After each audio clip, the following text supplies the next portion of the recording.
Život může být jako kolotoč zmatku a nejistoty. Každý den čelíme výzvám a nepředvídatelným situacím, od dopravních zácp až po náročnou práci. Je snadné cítit se zahlceni tlakem a povinnostmi. Ale i v tomto uspěchaném světě můžeme nalézt vnitřní klid. Stoicismus. Tato starověká filozofie nám nabízí moudrost a vodítko k dosažení vnitřní rovnováhy. Stoicismus nám dává nástroje, jak čelit životním výzvám s větší silou a odolností. Stoicismus nás učí, že skutečná síla spočívá v ovládání vlastních myšlí a emocí.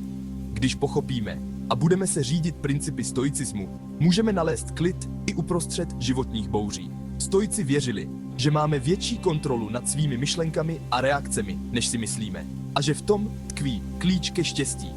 Tato víra nás vede k vyrovnanějšímu a smysluplnějšímu životu, naplněnému radostí a smyslem. Přidejte se k nám na této cestě za poznáním síly stoicismu a nechte se inspirovat jeho hlubokou moudrostí. Objevte, jak vám stoicismus může pomoci nalézt klid v chaotickém světě a žít vyrovnanější a šťastnější život. Pauze? Stoicismus. Tato starověká filozofie je plná nadčasové moudrosti.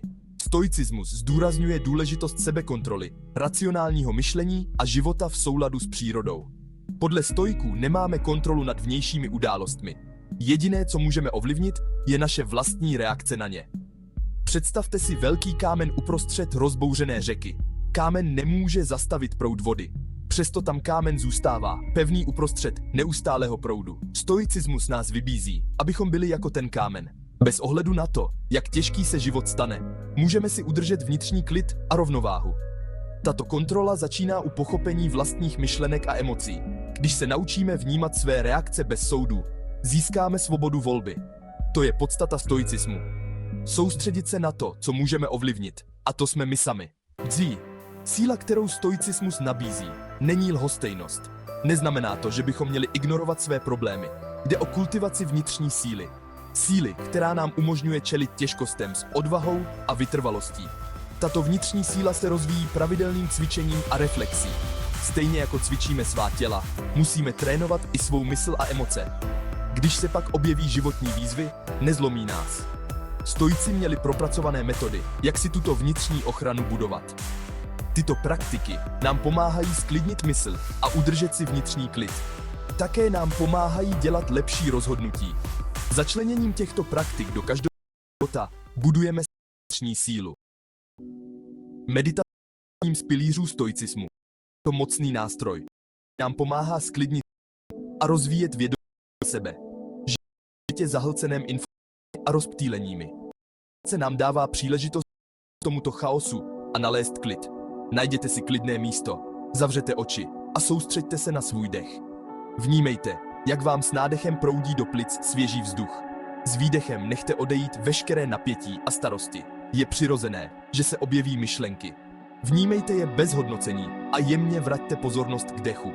Pravidelnou meditací sklidňujeme svou mysl a stáváme se si více vědomi svých myšlenek a emocí. Učíme se od svých myšlenek a pocitů odstoupit. Tento odstup je klíčový pro udržení vnitřního klidu. Meditace jako klidné útočiště pro naši mysl. Pauze. Psaní deníku je mocný nástroj sebepoznání a osobního růstu. Je to prostor, kde můžeme zpracovat své zážitky, analyzovat myšlenky a svobodně vyjádřit své emoce. Stoici věřili, že síla sebepoznání vede k lepšímu životu. Vyhraďte si každý den čas na zapsání svých myšlenek a pocitů. Pište svobodně, bez zábran. Nechte myšlenky plynout. Přemýšlejte o svém dni, o interakcích s ostatními a o svých reakcích. Jakým výzvám jste čelili? Jak jste reagovali? Co jste se z dané zkušenosti naučili? Psaním deníku začínáme rozpoznávat vzorce ve svém myšlení a chování. Lépe chápeme své silné a slabé stránky. Toto sebepoznání je základem osobního růstu a vnitřní síly. Vědomé dýchání. Návrat do přítomného okamžiku. Toto jednoduché, ale účinné cvičení dokáže proměnit naše emoční stavy. Dech je mocný nástroj pro regulaci emocí a sklidnění nervového systému. Když dýcháme vědomě a zhluboka, prospíváme svému duševnímu i fyzickému zdraví.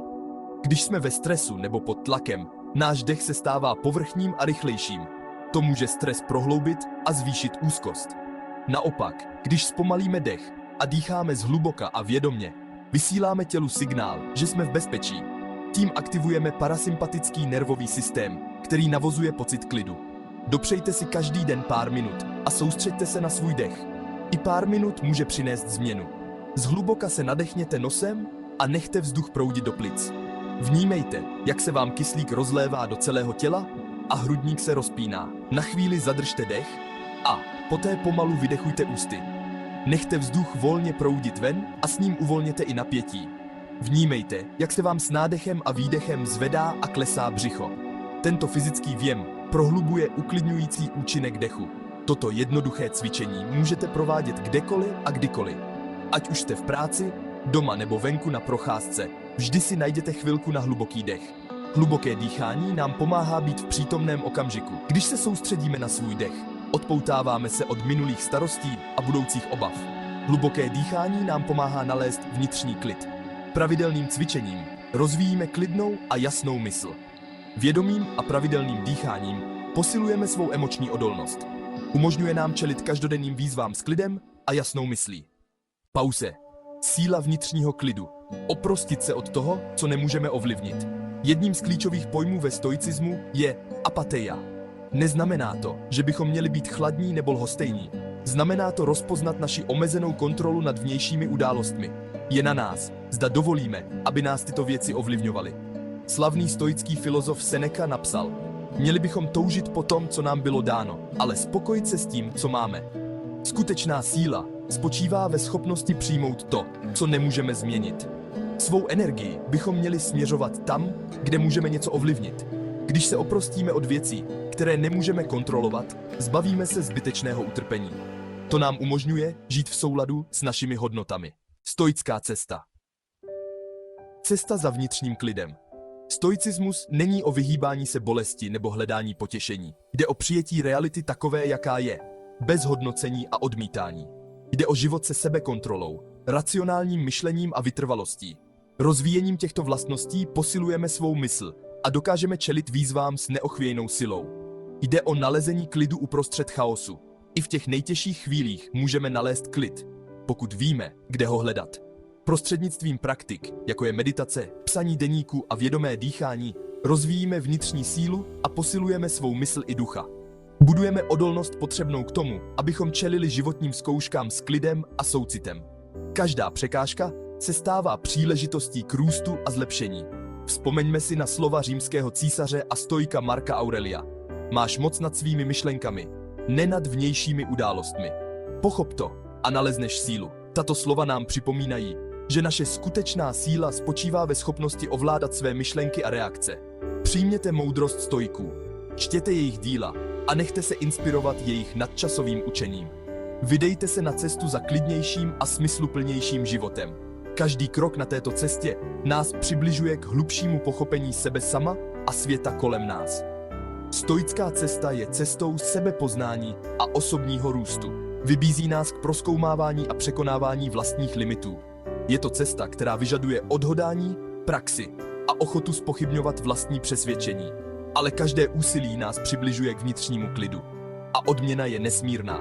Na konci cesty nás čeká život naplněný klidem, moudrostí a opravdovým štěstím. Pauze. Vaše stoická cesta začíná právě teď. Začněte tím, že si vyberete jednu stoickou praktiku, kterou začleníte do svého každodenního života. Meditace, psaní nebo vědomé. Slibte si pravidelně, že si na sebe uděláte čas. Jak budete na své cestě pokračovat, můžete objevovat další učení a techniky. Existuje mnoho článků a dalších zdrojů, které vám s tím pomohou. Pojďte se s dalšími, kteří se zajímají o stoicismus. Sdílejte své zkušenosti, podporujte se a společně se rozvíjejte. Vnitřní síla není cíl, ale cesta sebepoznání. Začněte budovat svou vnitřní odolnost už dnes. Objevte sílu stoicismu a proměňte svůj život. Při putování za stoicismem mějte na paměti: cesta k vnitřnímu klidu je neustálý proces růstu a rozvoje. Začleněním stoických praktik do každodenního života